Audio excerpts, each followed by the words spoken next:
ঝোল ঝোল মুরগির মাংস দিয়ে কখনো চিতই পিঠা খেয়েছেন? যদি না খেয়ে থাকেন তাহলে আপনার জীবনের অনেক কিছুই লস হয়ে গেছে। দর্শক, আজকে আছি ফরিদপুরে এবং আমার পাশে আছেন সুন্দরী একজন দাদি, যিনি খুব চমৎকার করে মুরগির মাংস রান্না করতে পারে, সেই সাথে সাথে চিতই পিঠা আজকে রান্না করে আমাদেরকে দেখাবে। চলেন দেখে আসি দাদি কি বলে। দাদি, ও দাদি, কেমন আছো? ভালো আছে। ভালো আছো? আচ্ছা, আজকে আমাকে কি রান্না করে বা বলো তো? মুরগি শীতে ঘুরে। চিতই পিঠা। আচ্ছা, তার আগে বলো তো তুমি এত সাজছো কেন? আমার থেকে সুন্দরী হওয়ার জন্য? হ্যাঁ। কি কি দিছো দেখি?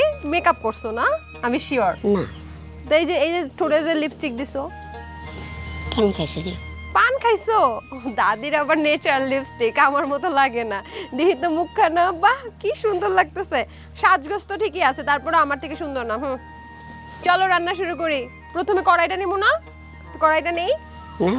এই যে কড়াই দিয়ে দিলাম। আচ্ছা, তুমি বলো কি কি করতে। কড়াইয়ের মধ্যে কালি ভরায় রাখছো। আমার এত সুন্দর যে কালি লেগে গেছে। কি করবো এখন? তেল দাও। এটা কম দিবি হয়তো। কম দিলে হইতো? হ্যাঁ। প্রথমেই ভুল। দাদির এই পরীক্ষা কি আমি পাশ করব? ও কি করবো? কি করবো? পেঁয়াজ দাও। পেঁয়াজ গরম হয়েছে মুখটা। সব দিলাম। দাও। ও দাদি গরম। তুমি এমনি হাসো কে আমার দিকে তাকাইয়া? দাঁত কয়টা তোমার? বেশটা। বেশ কয়টা আছে? দেখি হাসো, দেখি ই করে হাসো দেখি। একটা দাঁত নাই তোমার। খাও কেমনে তুমি? মাংস সব খাবো।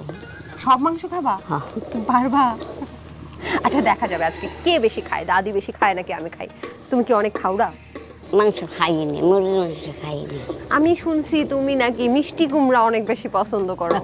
হ্যাঁ, এবং মিষ্টি কুমড়া বাসায় না আনলে নাকি তোমার অনেক রাগ উঠে। লাঠি নাকি এখানে ওখানে ঢিল মারো। আমি আই নাই খাই।